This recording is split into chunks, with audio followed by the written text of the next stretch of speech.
In the heart of Seattle, a city known for its coffee culture and vibrant atmosphere, Ingrid Lyne was living a busy life. She was a dedicated mother of 3 beautiful children and a compassionate nurse. Her days were filled with responsibilities, often spending her nights caring for the children. However, after an amicable separation from her husband and 2 years of self-discovery and longing for love, Ingrid decided to take a leap and try to find love again. Little did she know, her life was about to take a dark turn. Ingrid was a woman of strength and resilience. She had navigated the ups and downs of life, raising her children while excelling in her career. Her lively personality earned her the respect and admiration of friends and family. Known for her infectious smile and laugh, Ingrid could light up any room she entered. After earning her nursing degree, Ingrid moved to Seattle, where she found work at the Swedish Medical Center. Her dedication and commitment to her patients made her a beloved figure at the hospital. She had a talent for making friends wherever she went, and it wasn't long before her social circle expanded to include a local man named Phil. Phil and Ingrid met by chance, and their encounter quickly blossomed into a deep and meaningful relationship. Their love story was swift and passionate, and within a few years, they found themselves married with 3 children: Ray, Burke, and Neil. Their family was a testament to the love they shared and their unwavering commitment to providing their children with a nurturing and supportive environment. But, as life often does, it took an unexpected turn. After 14 years together, Ingrid and Phil decided to amicably part ways. They were determined to ensure that their children received a loving and stable upbringing. Divorce can be challenging, but Ingrid and Phil handled it with grace, prioritizing their daughter's needs and continuing to share schedules to ensure their children received love and support from both parents. Ingrid's kindness and care extended beyond her role as a nurse and into her role as a mother. 2 years after their divorce and at the age of 40, Ingrid felt ready to re-enter the dating scene. Balancing a full-time nursing job and raising 3 children was a tough combination, leaving her little opportunity to meet new people. To explore her chances of finding love, Ingrid decided to try online dating. She downloaded a dating app and began her online journey to find a meaningful connection. Ingrid was cautious and aware of the potential risks of online dating. She wanted to make sure she was making the right choices for herself and her children. While browsing profiles on the dating app, Ingrid came across a man named John Robert Charlton, who went by the initials J.R. John was a 37-year-old man with striking green eyes and a medium build. His profile indicated that he was a non-smoker who only drank occasionally and identified as Catholic.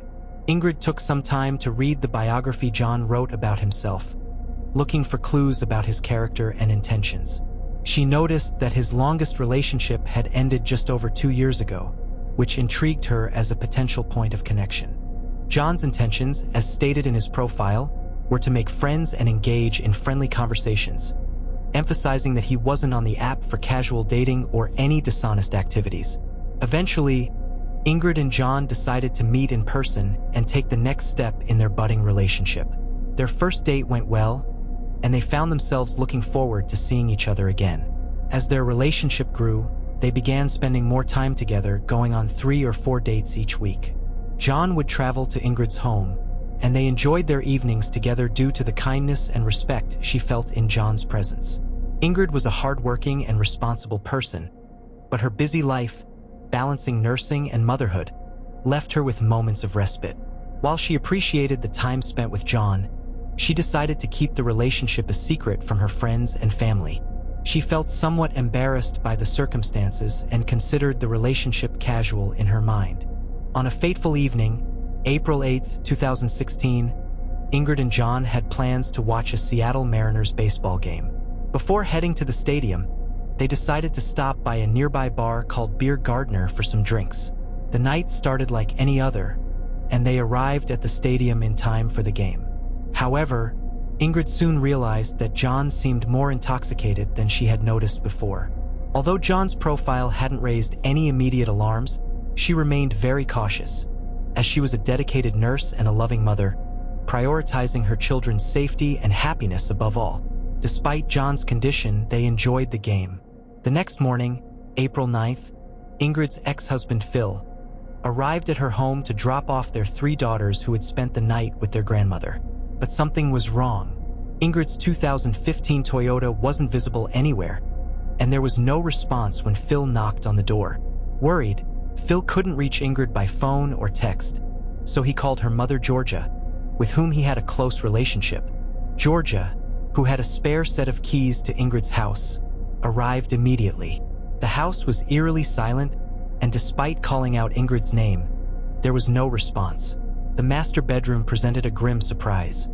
The overwhelming smell of bleach and Ingrid's belongings scattered around, including her purse, keys, and cell phone. Now extremely concerned, Georgia followed the bleach smell with Phil to the bathroom. Inside, they discovered a 15-inch pruning saw with a large, serrated, and curved blade, typically used by professional landscapers. The presence of such a tool was highly suspicious and suggested something was seriously wrong. They immediately called 911 and reported their findings, and the police were dispatched to the scene.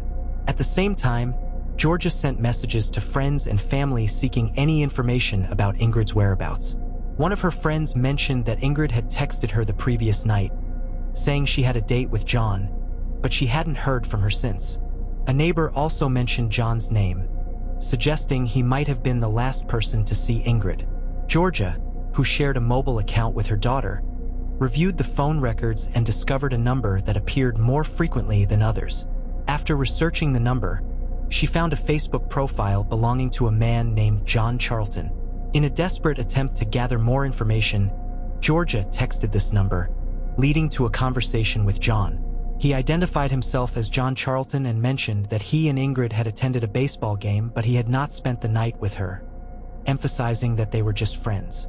After these messages, John suddenly went silent. The police arrived at Ingrid's home and noticed a pruning saw in the bathroom. Although there were no human tissues or clear signs of a struggle, they had reasons to suspect a crime. As the investigation unfolded, the detectives were shocked by what they found. Just a few miles from Ingrid's home, human remains were discovered in a recycling bin. Initially, authorities didn't link these remains to Ingrid, but they were soon identified as hers. The condition of her head, with no signs of decomposition, indicated she had been strangled. News of Ingrid's murder sent shockwaves through the community, and after identifying her remains, it became clear her life had been taken brutally.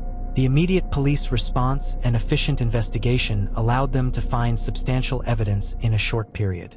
The case was moving quickly. 3 days later, on April 11th, detectives searched Ingrid's home. They found small amounts of blood in the bathroom sink. Further examination of the plumbing revealed more significant traces of tissue and blood. An empty box of garbage bags, matching the type used to dispose of Ingrid's limbs, was discovered in the kitchen.